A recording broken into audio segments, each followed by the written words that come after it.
Peaceful life. अरे त्यांनी नका करू ना, त्यांना अजून त्यांनी त्यांचं सगळं झालं नाही. सतीश भाऊ, आपण सुरू करतोय. थोडं वाट बघत होतो लोकांची आणखी. ठीक आहे. हा, एकच आहे, मला 2 मिनिटं द्या, मी सुरू करतोय. ठीक आहे. हा, ठीक आहे.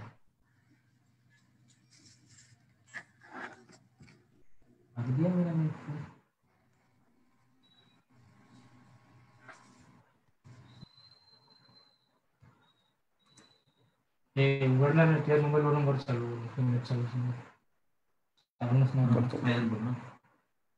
तुझ्या ग्रुपवर नाही आहे ना, तू कसा फॉरवर्ड करशील?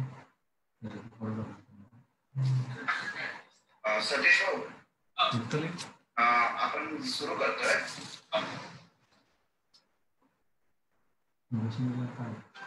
डिले होते त्या दिवशी डिले होते. मी पाठवतो तुमचं.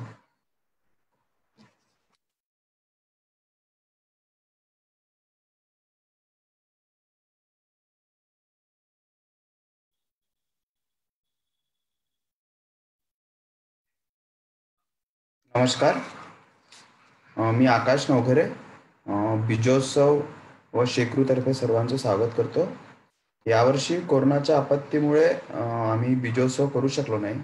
त्यामुळे सेंद्रिय आणि नैसर्गिक शेतीच्या चळवळीला खंड पडू नये आणि शेती आणि शेती निगडित ज्या लाईव्हलीहूड बद्दल ज्या पण गोष्टी असतात किंवा ज्या पण बाबी असतात, ज्यावर आपण प्रकर्षाने बीजोत्सवामध्ये बोलत असतो, त्याबद्दल चर्चा घडून आणत असतो आणि पारंपरिक याबद्दलचं ज्ञान काय आहे याबद्दल आपण जी चर्चा करत असतो, तर याला कुठेतरी खंड पडू नये म्हणून आम्ही बीजोत्सव आणि शेकरू फाउंडेशन तर्फे ही वेब सिरीज मालिका सुरू केलेली आहे. तर प्रत्येक शुक्रवारी समोर आम्ही 8 वाजता एक नवीन विषय घेऊन येणार आहे. गेल्या शुक्रवारी वसंत फुटाणे, जे गेल्या 35 वर्षापासून सेंद्रिय शेती करतात, त्यांनी तण व्यवस्थापनाबद्दल मांडणी केली होती. आज आपण बोलणार आहे शतावरी या वनौषधी बद्दल, आणि हा विषय मांडायला आज आपल्या समोर आहे सतीश गुगुलवार. सतीश गुगुलवार तसे डॉक्टर आहेत, पण त्यांचं काम हे म्हणजे आरोग्य क्षेत्रात पण आहे, शेती क्षेत्रात पण आहे, जंगल व्यवस्थापना क्षेत्रात पण आहे. त्यांचं बरंच काम आहे. गडचिरोली, चंद्रपूर, गोंदिया, भंडारा अशा विविध जिल्ह्यामध्ये त्यांचं काम असते. तर शतावरीची म्हणजे ओळख काय आहे, मग त्याचे उपयोग काय असतात, त्याचे गुणधर्म काय आहे, या सगळ्या बाबींबद्दल बोलायला आज आपण बोलवलं आहे सतीश भाऊ गुगुलवार. ओव्हर टू सतीश भाऊ.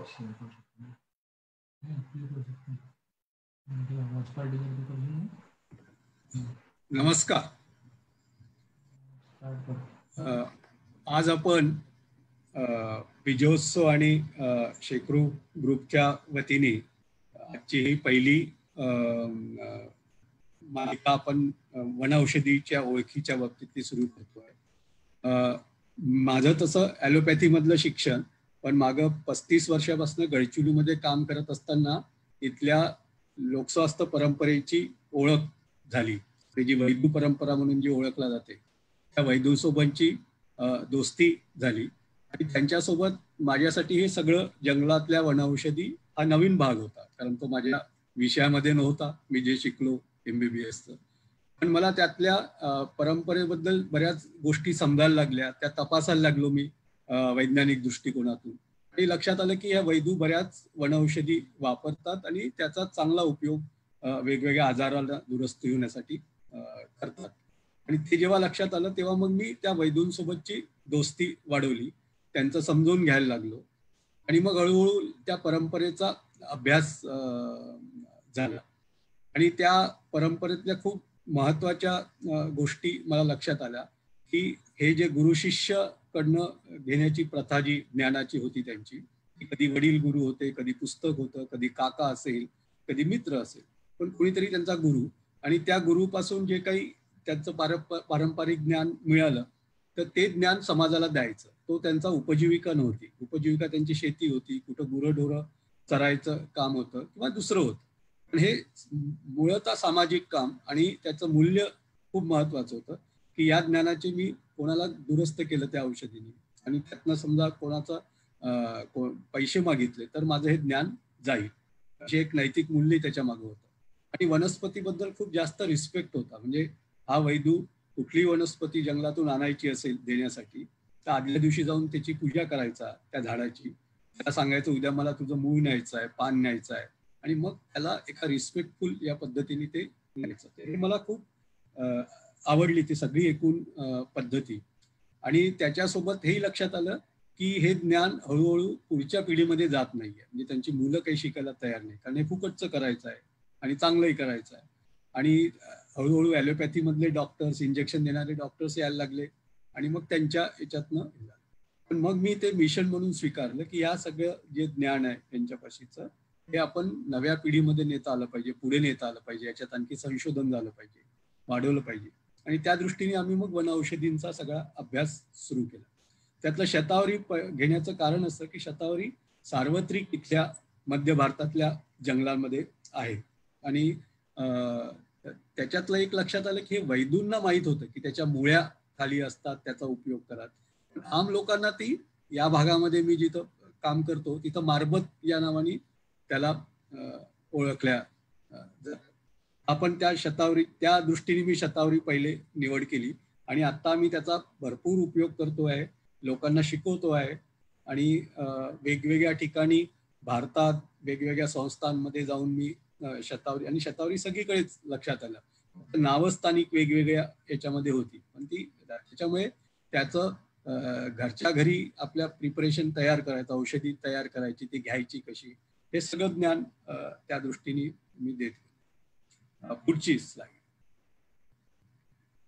ह्या शतावरीच्या साधारणतः 2 आपल्याकडे प्रजाती आहेत.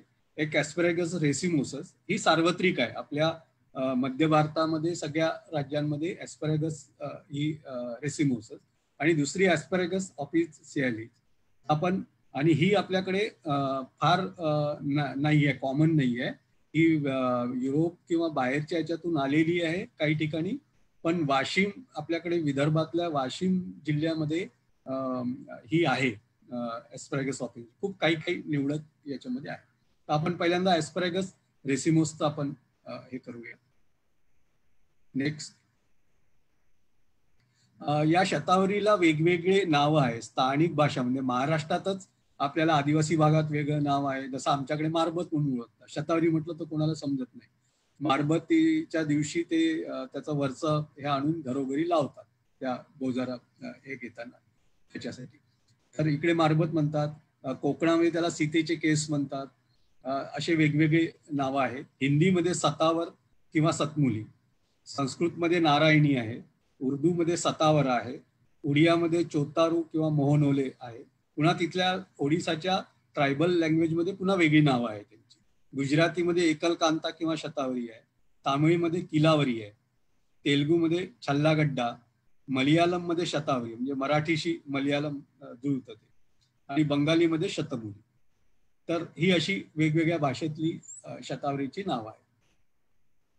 तर ॲस्परॅगस रेसिमोसस याच्यामध्ये पाहिलं की याच्यामध्ये मुळ्या खूप असतात. त्याचं नावही शतावरी त्याच्यातनं पडलं, शतकानी मुळ्या असतात खाली.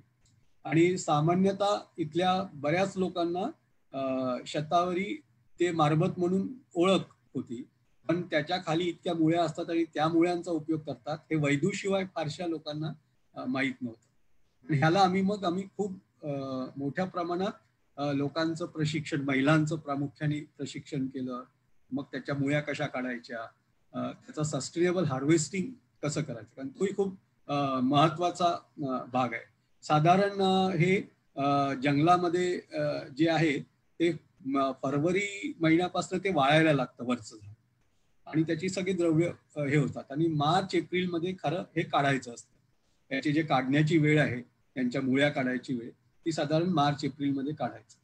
काढताना सुद्धा सस्टेनेबल पद्धतीने काढायचं. पुष्कळदा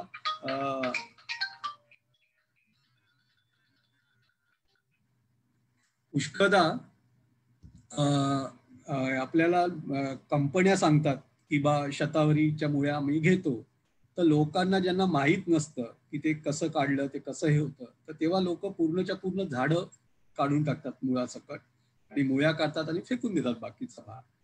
पण त्याची सस्टेनेबल हार्वेस्टिंगची पद्धत अशी आहे त्याच्यामध्ये की 2/3 मुळ्या काढायच्या. जर एक 50 मुळ्या असेल तर जवळपास 30-35 मुळ्या काढायच्या. 10-15 मुळ्या तशाच ठेवून पुन्हा ती माती त्याच्यात टाकून तो वेल तुम्हाला कित्येक वर्ष नंतर या मुळ्या देत असतो. म्हणजे माझा अनुभव आहे, माझ्या घरी शतावरीचा जो एक वेल मी लावला सुरुवातीला, आज तक त्याची रोपं तयार होतात. शतावरी मी त्याच्यातनं आतापर्यंत 100 किलो शतावरी तिथनं काढली असेल आणि पुन्हा त्याला झाकून पुन्हा त्याचे बिया पडतात, खाली रोपं येतात, ती रोपं पुन्हा आपण लावतो. तर हे ॲस्पॅरेगस ऑपेन्सियालिस जी दुसरी व्हेरायटी आहे त्याच्यामध्ये हे साधारण 100 ते 150 सेंटीमीटर वाढतं. याचा जो हे असतं, हे जे कोवळे रोपं असतात ते साधारण खाण्यासाठी वापरतात. ते कापून घेतात थोडे 1 फूट झाले की, आणि मग त्याचं सूप, भाज्या, सलॅड म्हणून हे मोठ्या प्रमाणात वापरल्या जातात. वाशिम भागामध्ये याचा खाण्याचा रेसिपीज म्हणून वापरल्या जातात. पण आमच्या भागात वरच्या भागाचा म्हणजे जो हिरवा भाग आहे त्याचा कुठेही फार रेसिपी किंवा खायसाठी उपयोग होत नाही, असं लक्षात आलं. खालच्या मुळ्यांबद्दलचा जो उपयोगी वनौषधी आहे ते वापरलं. नेक्स्ट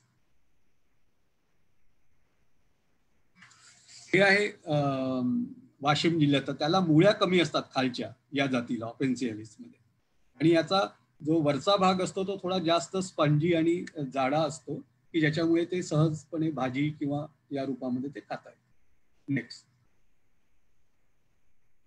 पुढचं, याच्यातली पोषक तत्व खूप महत्वाची आहे. म्हणजे याच्यामध्ये हे आहे फॅट, फायबर्स, रिच फायबर्स आहे, तुमचे विटॅमिन्स आहे, मिनरल्स आहे.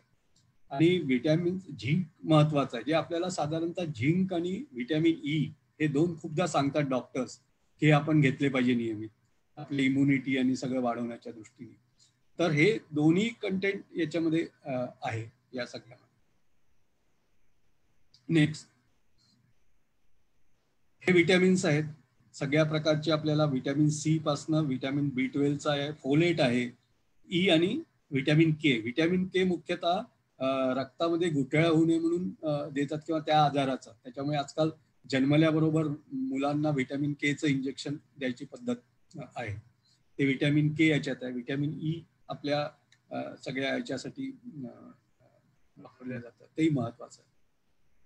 नेक्स्ट शतावरीचं आपण जर मूळ काढलं तर साधारण एखादी मुळी जी पूर्ण वाढलेली असते साधारण 1-1.5 वर्षामध्ये ही मुळी या साईजची होते. एका मुळीचं वजन साधारण 200 ग्रॅम ते 100 ग्रॅम असं त्याच्या लांबी आणि याच्याप्रमाणे असतात. पुढचं, ह्या वाळलेल्या मुळ्या साधारणतः 5 म्हणजे मुळ्या वाळवल्या की त्याचं पाण्याचं जे प्रमाण मोठ्या प्रमाणात आहे, आपण बघितलं 90% वॉटर आहे, तर त्यातलं पाणी निघून जातं आणि मग साधारण 5 पट 1/5 मुळ्या वाळल्या की त्याचं वजन होतं. म्हणजे आपण 100 ग्रॅम ओल्या मुळ्या काढल्या तर त्या साधारण 20 ग्रॅम वाळल्यानंतर होतात.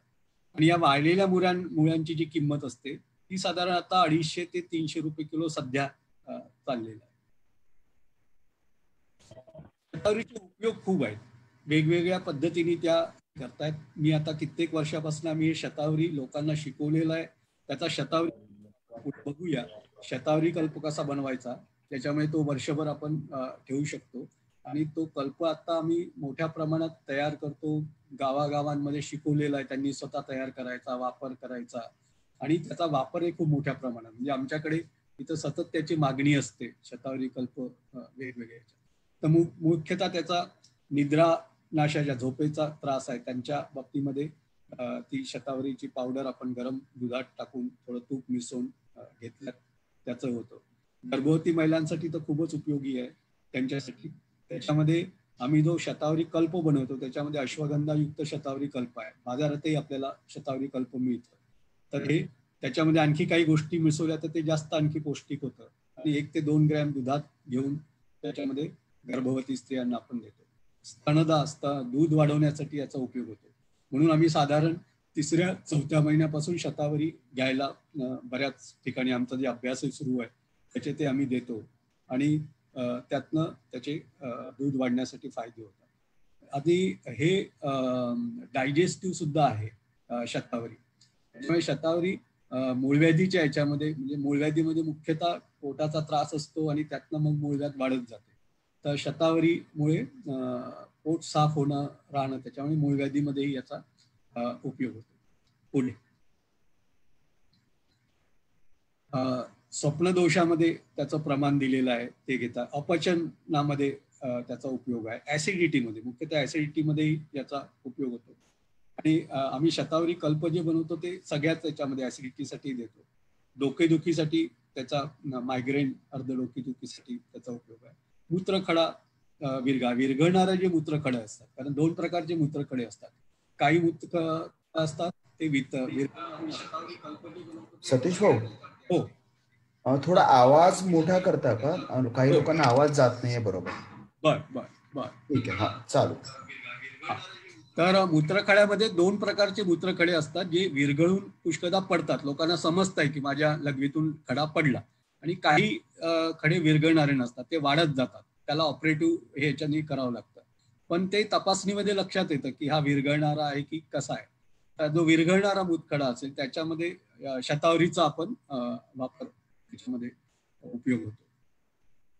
पुढे आता हा शतावरी कल्प नावाची जी प्रक्रिया आहे ती थोडी आपण बघूया. ही आम्ही सातत्याने प्रशिक्षणामध्ये शिकवतो सगळ्यांना. हे घरी आपण सहज करू शकतो आणि प्रत्येकाच्या कुंडीमध्ये किंवा तुमचं सिमेंटची बॅग असेल त्याच्यात माती भरून शतावरीचा वेल आपण लावू शकतो, छान वाढवू शकतो आणि त्याच्यातल्या मुळ्या खालच्या भागाने काढता सुद्धा येऊ शकतात. त्याच्यामुळे प्रत्येकाच्या घरी एक शतावरीचा वेल असला पुरेसा तरी त्याचा आपण उपयोग करू शकतो.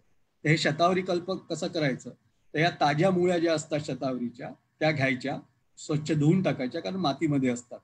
आणि त्याच्यातला मध्ये फाडलं की त्याच्यामध्ये कडक धागा येतो, तो काढून टाकायचा, त्याला सोटमूळ म्हणतात. ते मग त्याचे छोटे छोटे तुकडे करून खलबत्त्यात ठेचून घ्यायचं त्याला आणि त्याच्यानंतर त्याच्या 4 पट पाणी घ्यायचं. एक भाग जर आपण 100 ग्रॅम त्या मुळ्या असेल तर 400 लिटर आपलं 400 ml त्याचं पाणी घ्यायचं आणि ते आटवून त्याचा चुलीवर ठेवून ते आटवायचं. आणि 1/4 भाग झाला, म्हणजे आपण 1 लिटरचा हिशोब घेतला, 1 लिटर आपण पाणी टाकून हे घेतलं, ते 1/4 म्हणजे 1 पाव 250 ml ते काढा तयार होईल त्याचा, तो गाळून घ्यायचा. त्यानंतर या काढ्याला एका छोट्या कढईमध्ये घ्यायचं, कारण त्याला पसरट भाग लागतो, आणि त्याच्या 4 पट आपण साखर टाकतो. आणि ते कमी याच्यावर, हे खूप महत्वाचं आहे. हे बनवताना शतावरी कल्प तिथे तुम्ही समोर पाहिजे. थोडं जरी इकडे तिकडे लक्ष गेलं तर त्याचा कधी लाडू बनतो, कधी त्याचं काय वेगवेगळं बनून जातं. त्याच्यामुळे तुम्हाला शतावरी कल्प जो कल्प रूपात बनवायचा असेल तर त्याला सारखं घोटावं लागतं आणि थोडंसं त्याला एक साखरेचं पुन्हा साखरेच्या प्रक्रियेसारखं ते व्हायला लागलं की मग त्याला खाली उतरून त्याला आपण पावडर फॉर्म मध्ये तयार करतो. हे शतावरी कल्प. आणि त्यात मग नंतर अश्वगंधा पावडर त्याचं टाकतो. त्याचं प्रमाण आपल्याकडे दिलेलं आहे समोर पुढच्या स्लाइडमध्ये. शतावरीच्या मुळ्या 1 भाग, हे भाग याच्यासाठी म्हटलं की त्या प्रमाणात आपण बाकीच्या गोष्टी घ्यायच्या. त्याच्या 4 भाग पाणी घ्यायचं, साखर 4 भाग, म्हणजे जे शेवटी आपला जो काढा उरेल त्याच्या 4 भाग आपण साखर घेतो. आणि अश्वगंधा 1 किलो शतावरी कल्प आपल्याला बनवायचा असेल तर 50 ग्रॅम अश्वगंधाचं पावडर आपण त्याच्यामध्ये हे करतो. याचा साधारण खर्च आपण शतावरी कल्प आपण जर बनवला, कारण बऱ्याच ठिकाणी आम्ही ज्यांना शिकवलं ते लोक ते कल्प करून छोट्या छोट्या प्रमाणात आपल्या परिसरामध्ये विकायला हे करतात. म्हणून मी इथं साधारण हिशोब त्याच्यामध्ये हे केला. शतावरीच्या वाळलेल्या मुळ्या जर 1 किलो घेतल्या, मी आत्ताचा भावाने त्याचं हे केलं आहे, 250 ग्रॅम 250 रुपये, साखर 4 किलो 160 रुपये, अश्वगंधा पावडर तुम्हाला 80 रुपयाचा आहे 200 ग्रॅम, इंधन खर्च 4 किलोच्या मागे, एका वेळेस तुम्ही 4 किलो बनवला की तो खर्च डिवाइड होतो, तो 100 रुपये. आणि एक साधारण 1.5 दिवसाची तुम्ही मजुरी पकडली, 1.5 दिवस लागतं, कारण पहिल्या दिवशी ते सगळं आणणं बनवणं आणि दुसऱ्या दिवशी मग थोडा अर्धा दिवस त्याला बारीक करून हे करणं लागतं. तर ते सगळं पकडून 4 किलो शतावरी कल्प बनवायला 1040 रुपये होतं. म्हणजे प्रति किलो त्याची किंमत 260 रुपये होतं. आणि आज मार्केटमध्ये हा शतावरी कल्प तुम्ही वेगवेगळ्या कंपन्यांचा घेतला तो 500 रुपये 600 रुपये किलोच्या त्याच्याप्रमाणे ते विक्री होतं. पण हा आम्ही ताजा बनवतो, त्याच्यामुळे याचा परिणामही खूप चांगला आहे आणि लोक ते घेऊन जातात. आम्ही जास्त वेळ बनवून ठेवत. आता या दोन्ही याच्या लागवडीचं, शतावरी रेसिमोसची जी लागवड आहे, याच्या झाडाला हे वाळायला लागलं की पहिले त्या बिया येतात लाल रंगाच्या, मग काळ्या होतात एरुण्यासारख्या, आणि त्या बिया वाळवून ठेवल्या की त्याच्यानंतर आपण त्या टाकल्या मातीत तर त्याची रोपं तयार होतात आणि मग ती रोपं आपण लावू शकतो. तर आम्ही पुष्कळदा त्या झाडाच्या वेलीच्या खालीच त्या बिया पडतात आणि रोपं तयार होतात. तर ती रोपं आम्ही अलग अलग काढून पुन्हा छोट्या पिशव्यांमध्ये लावतो कोणाला द्यायचे असले तर. पण आपल्याला जर थोडं मोठ्या प्रमाणात करायचं असेल तर त्याच्यामध्ये आपण 2 बाय 2 फुटाचा खड्डा करून, जो आपण फळझाडांसाठी करतो त्या पद्धतीचा खड्डा करून त्याच्यामध्ये नर्सरी माती म्हणजे रेती, खत अशी माती चांगली भरायची आणि त्याच्यामध्ये एक रोप आपण त्याच्यामध्ये लावायचं. साधारण 4 ते 5 फुटाचं अंतर 2 रोपांमध्ये ठेवलं पाहिजे, कारण हा वेल वाढतो, 7-8 फूट वेल जातो. त्याला खाकऱ्या किंवा काडीचा आधार दिला तर त्या आधाराने तो वेल उभा राहतो. साधारणतः दुसऱ्या वर्षी 1.5 वर्षानंतर आपल्याला या मुळ्या काढण्याजोग्या होतात. आणि मग आम्ही जे सांगितलं की त्यातल्या 2/3 मुळ्या काढायच्या आणि मग 1/3 मुळ्या ठेवला की तो वेल पुन्हा तसाच त्या पुढच्या याच्यामध्ये तो पुन्हा पाऊस आला की तो वाढतो जंगलात.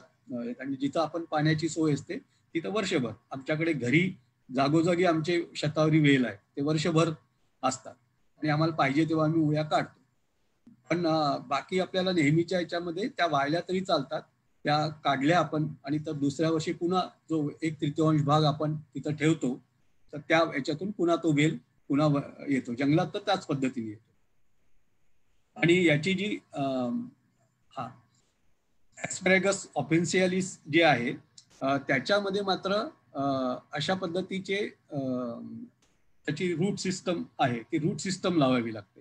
आणि ती रूट सिस्टम असा एक नाली ट्रेंच करून त्याच्यात माती भरायची आणि त्याच्यात 1-1 फुटाच्या अंतरावर त्या रूट सिस्टम ठेवल्या की हे उजव्या बाजूला जे कोंब दिसतात हे साधारण कोंब यायला लागतात आणि हे कोंब आले की हे कोंब कापून मग ते बाजारात आपल्याला विकायला, भाजी म्हणून त्याचा जो उपयोग करतो ते विकायला हे करतात आणि असंच खातात. ते असं कच्चं सुद्धा खाता येतं. तर हे त्याला खूप वेल वाढवू देणं किंवा याची खूप गरज नसते आणि याच्या खाली मुळ्या कमी असतात, त्याच्यामुळे मुळ्यांचा याच्यातला उपयोग कमी आहे. हे साधारण 1 एकराचा आपला शतावरीचा हिशोब आपण हे केलाय. 1 एकरामध्ये आपण 40,000 स्क्वेअर फुटाची जी जागा असते त्याच्यात 12,000 रोपं आपल्याला लावता येतात आणि याचा खर्च साधारण 80,000 रुपयापर्यंत येतो. 18 महिन्याच्या ते झाड वेल झाली की त्याच्यानंतर त्या मुळ्या आपल्याला काढण्याजोग्या होतात. ते साधारण 18 महिन्यानंतर आपण पहिलं क्रॉप आपण त्याचं घेऊ शकतो. 2 किलो ओल्या मुळ्या साधारण निघतात एका याच्यापासून आपण काढल्या तर. 1 एकरातला हिशोब काढलेला आहे आणि त्याच्यातून वाळलेल्या ज्या मुळ्या आपण त्यातल्या वाळवून 1/4 आणि त्या वाळलेल्या मुळ्यांची आत्ताची किंमत आपण 1 एकरातला साधारण 15 लाखापर्यंतचा उत्पन्न 1.5 वर्षाच्या काळामधला येईल त्याच्यामधला. पण आपण साधारणतः शेती पूर्ण त्याच्यामध्ये हे करण्याच्या ऐवजी एक 5,000 स्क्वेअर फूटचं हे घेतलं किंवा आम्ही आमच्यासाठी पहिले, कारण या सगळ्या वनौषधीमध्ये एक आहे की आपण जेव्हा बाजारात जातो तिथं पुन्हा वेगळ्या पद्धतीची लूट असते, हे आपल्याला सगळ्या शेतीच्या बाबतीतलं जाणवतं, ते याच्यातही होतं. म्हणून पहिल्यांदा मी हे सगळ्यांना सजेस्ट करीन की आपल्या उपयोगासाठी आधी त्याचा वापर करा. मी 10 शतावरीची झाडं समजा लावली, रोपं लावली, त्यातला आता शतावरी कल्प प्रक्रिया हे केली किंवा शतावरीच्या मुळ्या वाळवून ठेवल्या, त्याचा उपयोग मुळ्या वाळवून त्याचं पावडर करून ते घेता येतं. त्याचा उपयोग आधी माझ्या कुटुंबासाठी करायला लागलो. शतावरी कल्प थोडा करून आणखी लोकांना मी द्यायला लागलो विक्री, आणि मग त्याच्यातून कळायला लागलं की या एका झाडापासून मला चांगलं निघतं, चांगलं मिळतं आणि शतावरीच्या मुळ्या मग मला बाजारात विकता येतात वाळवून.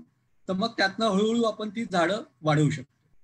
हे खूप महत्वाचं आहे. नाही ते एकदम आपण पूर्ण 1 एकरावर करायला गेलो आणि सगळं आपल्याला ज्या हिशोब साधारणतः सांगतो त्या पद्धतीने नाही झालं की आपलं फेल्युअर होतं. म्हणून शेतीच्या सोबत आता ही शतावरी सांगितली मी, पण आपल्या शेतीच्या सोबत एक 10-12 वनौषधी आपण पुढे घेणार आहोत. त्या सगळ्या जर लावल्या थोड्या थोड्या तर त्या पहिल्यांदा आपल्या उपयोगासाठी, आपलं कुटुंबासाठी, आपल्या आजूबाजूच्या शेजाऱ्यांसाठी त्याचा उपयोग औषधी म्हणून करायला लागणं, वापरणं, आणि त्यातनं पुढे जर किंमत मला व्यवस्थित मिळायला लागली तर मग ते वाढवणं, अशा पद्धतीने त्याच्याकडे गेलं पाहिजे, असं मी याच्याकडे बघतो. हे आपण ऑपेन्सियालिस्टचं आहे आणि इकडला डाव्या बाजूचं जे आहे ते रेसिमोसस याच्यामध्ये आहे. धन्यवाद. याच्यानंतर लोकांचे प्रश्न असतील.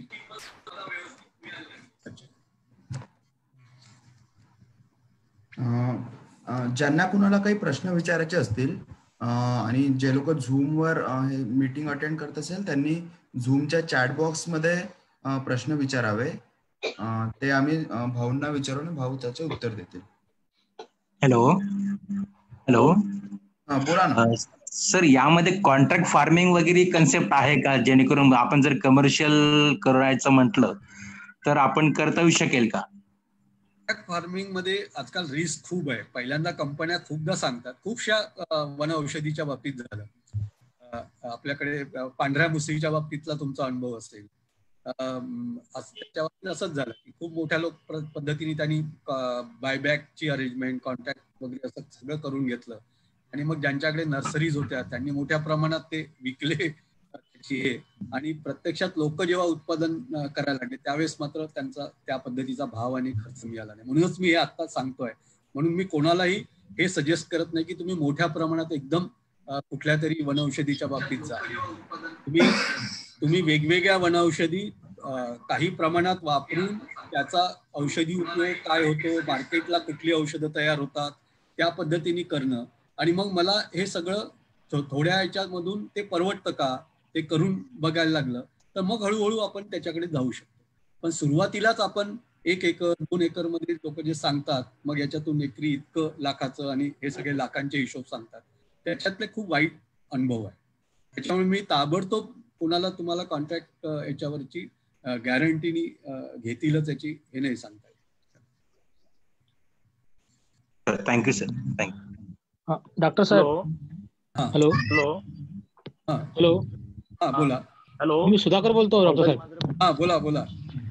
ते आपल्याला जर असं ट्रेनिंग घ्यायचं असलं इकडे आमच्याकडे तर तुमचं कोणी व्यक्ती येऊ शकतं का इकडे? हो हो हो.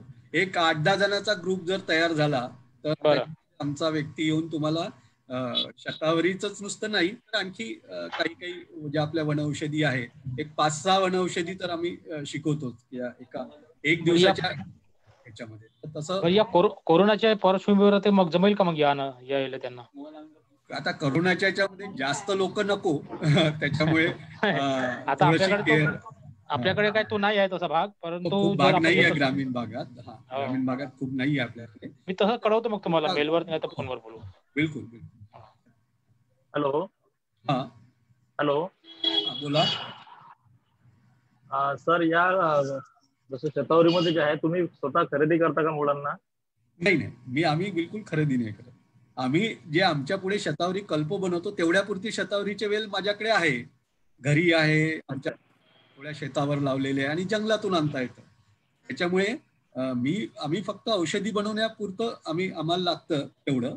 आणि जंगलामध्ये खूप आहे आमच्याकडे शतावरी. उलट त्यांनाच आताच्या वेळेला ते खोदून आणणं, त्याचं जे आम्ही जे कॅल्क्युलेशन केलं की त्या पद्धतीची मजुरी हे करणं, वाळवून जो रेट आहे तो पुष्कळदा परवडत नाही आणि नागपूरला नेऊन देणं किंवा त्याचा ट्रान्सपोर्ट. जसं मी एक शेतकरी आहे सर. जसं मला जर का शतावरी लागवड करायची आणि व्यावसायिक दृष्ट्या मला त्याला जसं तुम्ही शतावरी कल्प सांगितलं किंवा इतर औषधं वगैरे बनवायचे आपल्याला, तर त्या जेव्हा आम्ही जसं इंडिव्हिज्युअल बेसिसवर फार्मरला कोणी रेकग्नाइज करत नाही. बरोबर. हॅलो. तर या गोष्टीला जसं आता मी प्रॉडक्ट बेस जर का काम करेल तर त्या गोष्टीला मग परचेस कोण करणार किंवा त्याच्यामध्ये मदत कुठे मिळू शकते आम्हाला? बनवायचं असेल तर त्याला वेगळी प्रक्रिया आहे. म्हणजे मोठ्या प्रमाणात तुम्हाला मार्केटमध्ये असेल तर ती जी कंपनी सारखं तुम्हाला ते करावं लागतं. जे त्याचं रजिस्ट्रेशन करणं, त्याचं मग त्याला आयुर्वेदिक डॉक्टर लागतं, तेवढी प्रोसेसिंग हे लागतं. पण तुम्ही इन्फॉर्मल तुम्ही दिलं लोकांना, तुम्ही बनवता. आम्ही काही कुठलं असं हे केलेलं नाही ना, त्याचं रजिस्ट्रेशन नाही केलेलं, काही नाही. आम्ही इन्फॉर्मली लोकांना देतो, ज्यामुळे आपल्याला फार्मसीत नाही ठेवता येत विकायचं, पण आपण लोकांना असं देऊ शकतो. त्याच्यामध्ये तुमचं. आणि दुसरे जे आयुर्वेदिक डॉक्टर्स आहे त्यांना पुष्कळदा शतावरीचं पावडर लागतं. तर त्यांच्याशी आपण बायबॅक व्यवस्था करू शकतो की तुम्हाला त्यांना ताजं शतावरीचं पावडर खूप महत्वाचं असतं, कारण याच्यात ते खूप मिक्सिंग होतात शतावरीच्या याच्यामध्ये, लोक दुसऱ्या गोष्टी मिक्स करून मिळतात. त्याच्यामुळे आपले जर ओळखीचे काही आयुर्वेदिक डॉक्टर असेल, त्यांना लागते शतावरी, सतत लागतं, त्यांना आपण खात्रीने देऊ शकतो. तसे जर 1-2-3 आपण पकडले तर आपल्याला त्यांना देता येऊ शकतो. सतीश भाऊ, साधारण सर अमित रुपनवर यांचा प्रश्न आहे की शतावरीवर रोग आणि किडी काय येतात म्हणून. आतापर्यंत माझा अनुभव आहे फारसं नाही किडी आणि हे, म्हणजे आता माझ्याकडे जेवढ्या किडी शतावरी लावलेल्या आहे वर्षभर आहेत, आणि जंगलातही काही खूप मला त्याच्यावरची कीड वगैरे असं दिसलेले नाही शतावरीच्या बाबतीत. त्याच्यामुळे मला कधी शतावरीवर काही फवारणी करावी लागली, म्हणजे नैसर्गिक याची फवारणी असेल, पण काही कधीच गरज नाही भासली. आता माझ्याकडे घरी जवळपास 7-8 वेल आहे वेगवेगळ्या ठिकाणी.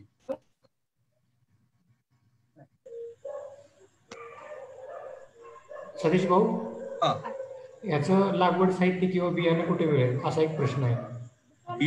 बियाणे मिळू शकेल, कारण ही एका विशिष्ट काळामध्ये गोळा करावी लागतात, म्हणजे ती आम्हाला जंगलातूनही गोळा करून आणता येईल. आमच्या इकडे आमच्या वेल जेव्हा आता वाळायला लागतात थोडे, तेव्हा त्याची बिया मिळतात, तर ती आपल्याला मिळू शकेल जर पाहिजे असली तर.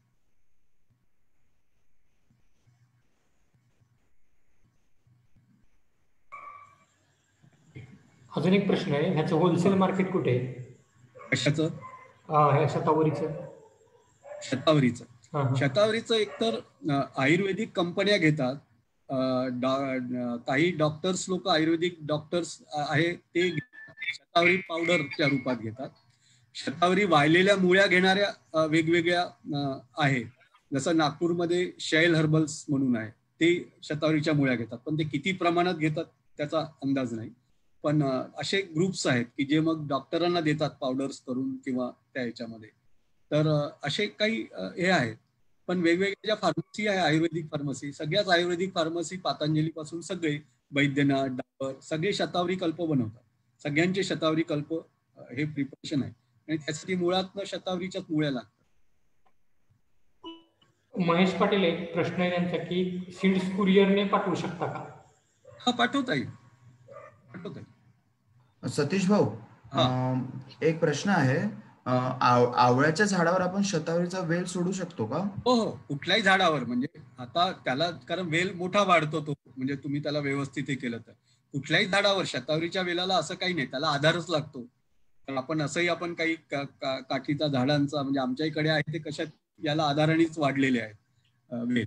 तुम्ही कुठल्याही झाडाचा आधार देऊन शतावरीचा वेल वाढ, म्हणजे तुमचा आवळाही राहील आणि शतावरी राहील. हॅलो सर, सुजित गडसे बोलते, अहमदनगरहून.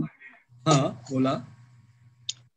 हा सर, माझा प्रश्न असा आहे की आपण शतावरीची जी लागवड करतो, त्याच्यासाठी जमीन कोणत्या प्रकारची हवी व त्याला एकरी किती एकर खर्च काय आहे एकरी? मी मांडलाय आत्ताच्या ह्याच्यामध्ये.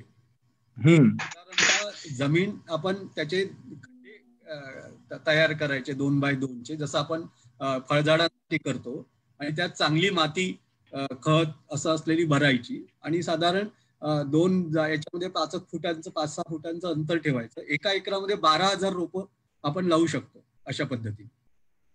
आणि ती रोपं लावणं, खड्डे खोदणं, या सगळ्याचा खर्च मी एक 80,000चा हे केला. पण कदाचित वेगवेगळ्या ठिकाणच्या रोज्या आणि हे पकडून तुम्हाला जास्तही येऊ शकतं. अजून एक भाऊ प्रश्न आहे, हॅलो, रेड बेरीज आणि एक व्हाईट बेरीज अशा 2 व्हरायटीज आहेत का? हा, एक रेसिमोसस आणि एक ऑफेन्सियालिस. त्याच्यात बदल काय? ऑफेन्सियालिस काय म्हटलं? बोला, बदल काय ते विचारतायत, डिफरन्स काय आहे दोन्ही? दोन्हीमध्ये ही शतावरी जी रेसिमोसस आहे त्याच्या मुळ्या मोठ्या प्रमाणात आपण वापरतो औषधी उपयोगासाठी, आणि ऑफेन्सियालिस मध्ये वरचा जो रूट आपलं हे येतं, स्टेम येतं, कोवळे रोपं येतात, ते भाजी रूपामध्ये आपण मोठ्या प्रमाणात वापरतो. त्याची मुळं कमी असतात. केळीच्या पानावरच वाढलंय ना, मला त्या तुपाचं देता का? हो. हॅलो, अजून कोणाचा प्रश्न आहे का? विचारा, प्रश्न विचारा.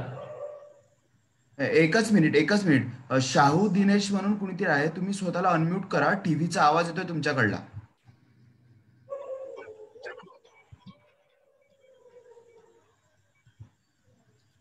सतीश भाऊ, आणखी एक प्रश्न आहे. डाळिंबामध्ये आंतरपीक म्हणून शतावरी आपण घेऊ शकतो का? बिलकुल. त्याला काही अडचण नाही कुठल्याही आपल्या आंतरपिकात. म्हणून मी म्हटलं की ती स्वतंत्रपणे शतावरीची शेती करण्याची गरज नाहीये. तुम्ही कुठल्याही तुमच्या याच्यामध्ये बाकीची शेती लावता, त्याच्यात तुम्ही धुऱ्यांवर असे हे करून त्याच्यावर लावू शकता. काही झाडं ऑलरेडी असेल मोठी, त्या झाडाच्या बाजूला हे करून त्याच्यावर वाढवू शकता. म्हणजे कुठेही वेगळं हे करण्याची गरज नाहीये त्याला.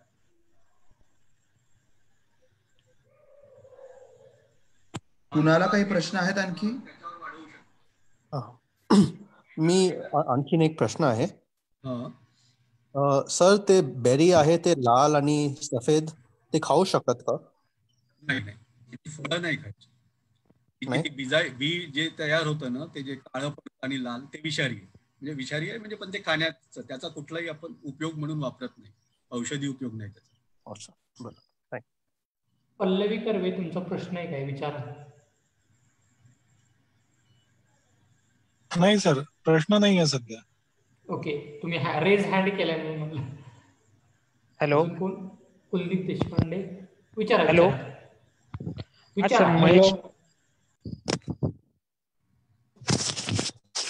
हॅलो.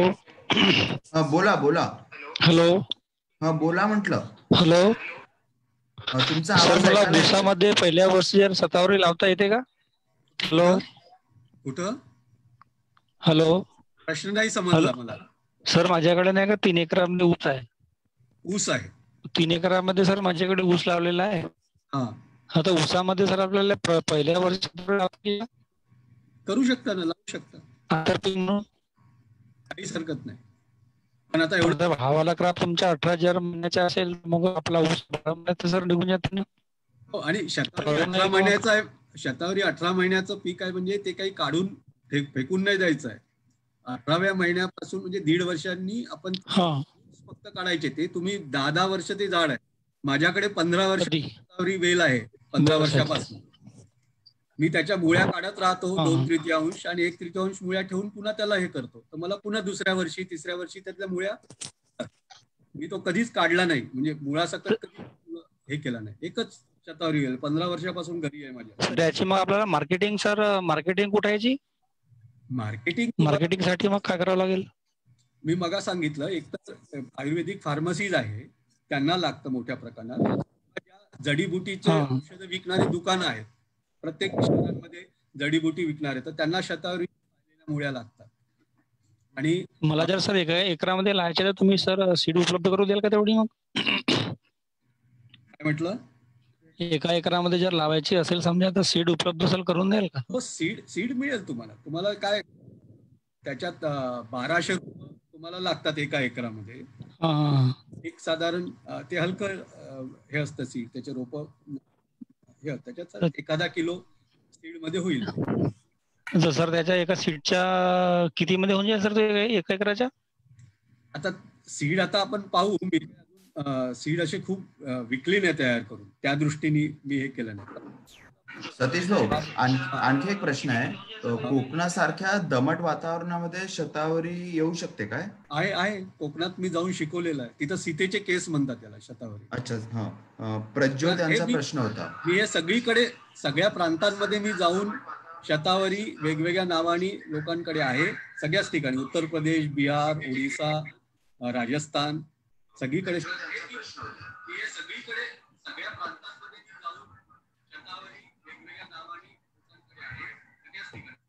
आणि कोकणात हे प्रशिक्षण मी पुष्कळदा गेलो आहे. कोकणात दिलंय खूपशा ग्रुपला. आणखी कुणाला काही प्रश्न आहेत का? सर, मला एक प्रश्न आहे. सर, जेव्हा आपण शतावरीचे 2/3 मुळा काढून घेतो, त्याच्यानंतर किती दिवसांनी, म्हणजे किती काय सांगितलं लागतात परत मुळा काढायला? पुन्हा दुसऱ्या वर्षी आपण ते तयारच होत राहतात मुळ्या. दुसऱ्या वर्षी काढू शकतो की आपण 12 महिन्यांनी परत 1 वर्षामध्ये साधारण मुळ्या नेक्स्ट इयर काढा. दरवर्षी काढू शकतो. ओके ठीक आहे सर. हाईट त्याची फक्त हे वाढायसाठी, ग्रोथ म्हणजे मुळ्या चांगल्या मोठ्या वाढायला तुम्ही तो, म्हणून मी म्हटलं की पहिल्यांदा जेव्हा लावतो तेव्हा 18 महिन्यांमध्ये साधारणतः मोठ्या मुळ्या तयार होतात. तर तुम्हाला जास्त दिवस ठेवल्या तर आणखी त्या मोठ्या मुळ्यात, पण 1 वर्षात तुम्ही 1 वर्षात काढू शकता. कारण काही वेळेस त्या मुळ्या मग खराब होऊन जातात आतमध्ये, स्वतःच नव्या हे येतात, त्याच्यामुळे त्याला काढायचे असतातच त्याला.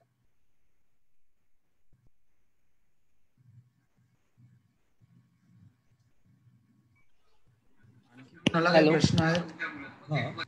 हॅलो सर, त्यासाठी जमीन कुठल्या प्रकारची लागेल शतावरीसाठी? जमीन मी सांगितलं ना, कुठलीही जमीन असेल तुम्हाला, आपण याच्या फळबागांसाठी जसे खड्डे तयार करून त्याला माती तयार करून टाकतो, तशी माती तयार केली की कुठेही लागेल ते. पण साधारण कुठल्याही जमिनीत, म्हणजे मी सगळीकडेच बघितलंय, त्याच्यामुळे काही अशी अडचण नाहीये. आता खूप दलदल असेल किंवा चिखल किंवा अशी हे असेल तर तिथं नाही. आणि जिथं पाण्याची सोय असेल तिथं तो वर्षभर हिरवागार राहत, वाळतच नाही. म्हणजे माझ्याकडचे वेल मी घरचे जे आहेत माझे, ते कधी वाळलेले फारसे पाहिलेले नाही. मे मध्येच थोडं होतं, पण तरी ते पाणी मिळतं त्यांना, तर बाकीच्या झाडांच्या सोबत. तर अजून एक डेअरी अॅनिमल साठी वापरता येतो का शतावरी? शतावरीच्या मुळ्या वापरतात त्याला. म्हणजे जसं आपण गाईंना किंवा दूध वाढण्यासाठी जसं करतो, तर गाईच्या चाऱ्यांमध्ये या मुळ्या मिसळून वापरता येतात. आणि दुसरं याचं नाव नारायणी आहे. तर तुम्हाला बाजारामध्ये नारायणी तेल तुम्ही ऐकलं असेल, वाताहार तेल मिळतं. नारायणी म्हणजे हे, तर त्याला निरगुडी आणि नारायणी म्हणजे शतावरीच्या मुळ्या टाकून जे तेल सिद्ध केलं जातं, ते वातासाठी खूप उपयोगी आहे. भाऊ, प्रश्न आहे की हे पीक पूर्णपणे कोरडवाहू पद्धतीने घेता येईल का? हो हो, बिलकुल. जंगलामध्ये म्हणजे आमच्या सगळ्या ड्रायडिसोडियल एरिया आहे जंगलातला, तिथं ते कोरडवाहूच आहे ना सगळं. ते पाऊस पडला की आणि नंतर वाळायला, म्हणून मी सांगतो फरवरीमध्ये ते वाळायला, मार्च एप्रिलमध्ये त्यातल्या मुळ्या काढून पुन्हा आपल्याला ठेवून देता येतात. बोला, प्रश्न कुणाला होता विचारा. हॅलो. हा बोला. हा सर, माहिती मिळाल्याबद्दल धन्यवाद सर. योग्य ते मार्गदर्शन मिळाल्याबद्दल.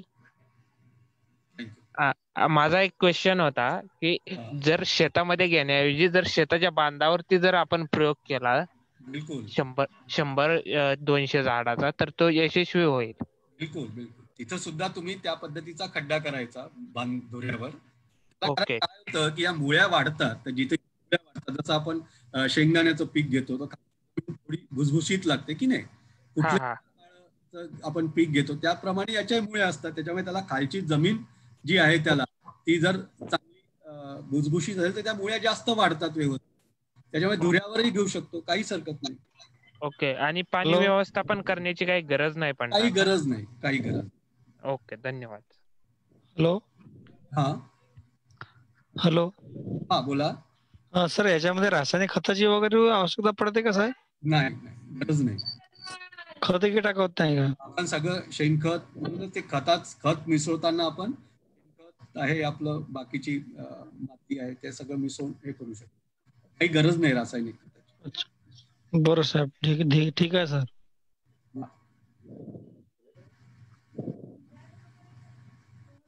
आणखी कुणाला काही प्रश्न आहेत काय? हॅलो. हॅलो. बोला बोला. सर, शतावरीचा कल्प घेणं चांगलं की पावडर घेणं चांगलं? कल्प बनवताना आपण त्यात शुगर ऍड करतो, त्यामुळे त्याच्या मेडिसिनल प्रॉपर्टीजवर काही इफेक्ट होतो का? नाही, फक्त ज्यांना डायबेटीस वगैरे असेल, असा आजार असेल तर त्यांच्यासाठी पावडर डायरेक्ट वापरू, आणि पावडर कमी वापरावं लागतं. आणि शतावरी कल्पामध्ये एकूण त्याचं प्रमाण कमी येतं ना, आणि पावडर जेव्हा वापरतो तेव्हा आपण खूप कॉन्सन्ट्रेटेड असतं ते. कारण आपण जसं 1 किलो शतावरीच्या मुळ्या घेतल्या, त्याचं पावडर केलं आणि याच्या कल्पामध्ये हे केलं, तर या कल्पामध्ये त्या म्हणजे तुम्हाला त्याच्यात 4 किलो तुमचा शतावरी कल्प तयार. आणि याचं पावडर केलं तुम्ही तर ते साधारण एखादा पाव त्यातनं वाळवून हे केलं की एखादा पाव पावडर होतं. तर ते पावडर कॉन्सन्ट्रेट असतं, त्याच्यामुळे खूप कमी घ्यावं लागतं. कल्प तुम्ही 1-2 चमचे 3 चमचे असं घेऊ शकता. कल्प बनवून ठेवला तर तो वर्षभर व्यवस्थित राहतो. बरं, ज्यांना साखरेचा म्हणजे शुगरचा त्रास आहे, डायबिटीस आहे, त्यांच्यासाठी पावडर डायरेक्ट वापरणं जास्त चांगलं. आणि ताज्या मुळ्याचा रस वापरणं, तुमच्याकडे मुळ्याच असेल ताज्या मुळ्यांचा रस सुद्धा वापरू शकता तुम्ही. Okay, thank you sir. हॅलो, नमस्कार. हा, शतावरीची साल काढण्यासंदर्भात आपण काही मार्गदर्शन करू शकाल का? साल काढायची गरज नाहीये, फक्त ते थोडस मध्ये तोडायचं आणि आतमध्ये एक कडक असतं, त्याला सोटमूळ म्हणतात, धाग्यासारखं निघतं ते. हा, आता साल न काढता ती वाळत नाही. आता मी गेल्या 2 वर्षापूर्वी मी लावलेली आहे शतावरी. त्यातले काही डायरेक्ट शतावरी वापरून मी त्याचा कल्प करतोय. मी सुरुवातीला माझी ओळख सांगतो थोडीशी. मी वैद्य श्रीधर पवार. मी सातारा इथं आयुर्वेद प्रॅक्टिस करतोय. 2015 पासून मी स्वतः आयुर्वेद प्रॅक्टिस करतोय. त्यामुळे मग स्वतः क्लिनिकमध्ये वापरायला आणि तिथं काही बॅचेस अशा आल्या माझ्याकडे मेडिसिनच्या की त्याच्यामध्ये एका बॅचचा रिझल्ट मिळाला आणि एका बॅचचा रिझल्ट मिळाला नाही. मग त्याच्यामुळे मी औषधी वनस्पतींची लागवड इकडे वळालो. त्यानंतर आता शतावरीचं प्लांटेशन केलेलं आहे. त्यातून मग मी शतावरी कल्प तयार करणं हे चालू असतं. हा, आता इथं मला महत्वाची अडचण येते की आता पावसाळा चालू आहे. तर पावसाळ्यात आपण डायरेक्ट शेतामध्ये जाऊन शतावरी काढून आणणं प्रत्येक वेळी शक्य होत नाही. मग ते वाळवून जर ठेवायची असेल तर मग त्यावेळी त्याची साल काढणं ते गरजेचं पडतं, नाहीतर त्याला बुरशी येते. मग ते साल काढण्यासंदर्भात काही थोडी मार्गदर्शन होऊ शकते का? पण आम्ही आता ठेवतो आम्ही अशी वाळवून, तर साल काढण्याची गरज नाही. त्याला फक्त मधून फाडली, ते सोटमूळ काढलं की ते लवकर वाळतं. काढण्याची गरज नाही, कारण आम्ही मग त्याचे असे बारीक तुकडे करूनही वाळवून ठेवतो. कारण आता तुम्ही म्हणाला तसं बरोबर आहे की आताच्या ताज्या मुळ्यांमध्ये पुष्कळदा हे कमी असतं त्याच्यातलं द्रव्य. हे आणि वाळलेल्या मुळ्या अशा आम्ही दोन्ही वापरून आता आमच्याकडे वर्षभर आम्ही शतावरी कल्प बनवतो. पण मला आतापर्यंत तरी असा प्रॉब्लेम नाही आला की हे करायला पाहिजे. नाही, साल काढणं माझ्यासाठी कशासाठी तर पावसाळ्यामध्ये प्रत्येक वेळी काढून आणणं शक्य होत नाही शतावरी. म्हणजे बरोबर आहे. म्हणून आपण काढून आणून वाळवून ठेवली आपल्याला. हा, तर एक साधारणतः 100-1 किलो जर वाळवून ठेवली तर ती आपल्याला पावसाळ्यात पण वापरता येऊ शकते. इतर वेळी मी शतावरी कल्प करताना डायरेक्ट ओल्या मुळ्या वापरतो, त्याचा रस घेतो. त्याचा रस घेतो आणि 1:1 या प्रमाणात मी शतावरी कल्प करतो. त्याचं कॉन्सन्ट्रेशन जेवढं वाढवता येईल तेवढा त्याचा आपल्याला बेनिफिट्स मिळतो. आणि प्रॅक्टिसमध्ये त्याचा बेनिफिट्स खूप चांगला मिळायला दिसून आलाय मला. गायनेक पेशंटमध्ये किंवा प्रेग्नन्सीच्या रिलेटेड ज्यावेळी असं आपण कल्प वापरतो त्यावेळी त्याचे रिझल्ट खूप छान मिळालेत. हे डिलिव्हरी नंतर लॅक्टेशनच्या काळामध्ये दूध वाढीसाठी त्याचा खूप चांगला रिझल्ट मला दिसून आलेला आहे. आणि माझा अनुभव तोच आहे, कारण आम्ही जे ताजं बनवतो आपण त्याच्यामुळे आम्ही दाखवलं की त्याच्यामुळे तसा. आणि आता आम्ही ॲनिमियाच्या पेशंटमध्ये मुख्यतः किशोरी मुलींमध्ये हे करून त्यांचं हिमोग्लोबिन रेग्युलर 2-2 महिन्यांनी मोजतोय.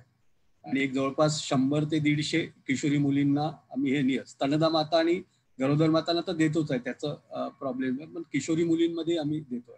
त्याच्यात आम्ही ॲनिमियाचं हे सुद्धा लक्षात आलंय की ते वाढतं, त्यांची सायकल व्यवस्थित येण्यामध्ये मदत होते, त्यांचे जे मेन्स्ट्रुअल प्रॉब्लेम असे बरेचसे हे होत आहेत, त्याचं एक डॉक्युमेंटेशन सुद्धा आम्ही करतोय.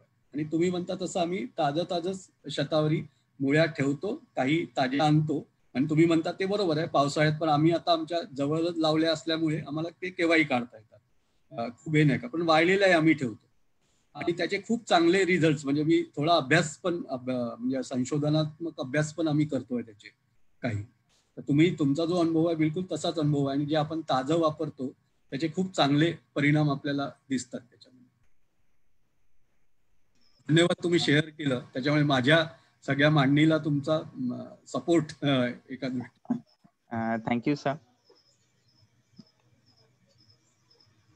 मला थोडस फक्त साल काढण्याबाबत जर काही आपण केलं असेल संशोधन, तर त्याबाबत थोडीशी माहिती दिली तर अजून मला आणखी सोयीचं होईल, किंवा मला आणखी त्याबाबत रिसर्च करताना किंवा प्रॅक्टिकल मध्ये वापरताना त्याचा फायदा होऊ शकतो. मी संपर्क पत्ता दिलेला आहे त्या पहिल्या स्लाइड मध्ये. आपण फोनवर किंवा आपण कॉन्टॅक्ट मध्ये राहूया. आणखी कुणाला काही प्रश्न आहेत काय?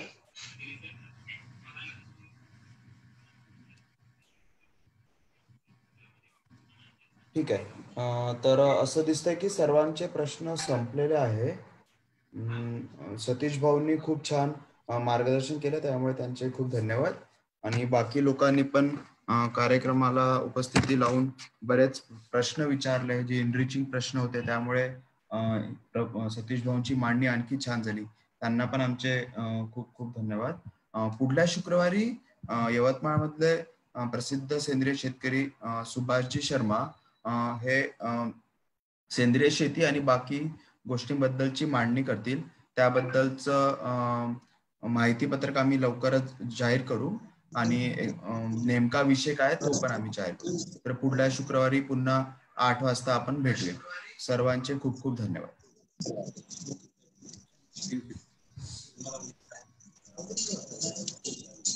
थँक्यू.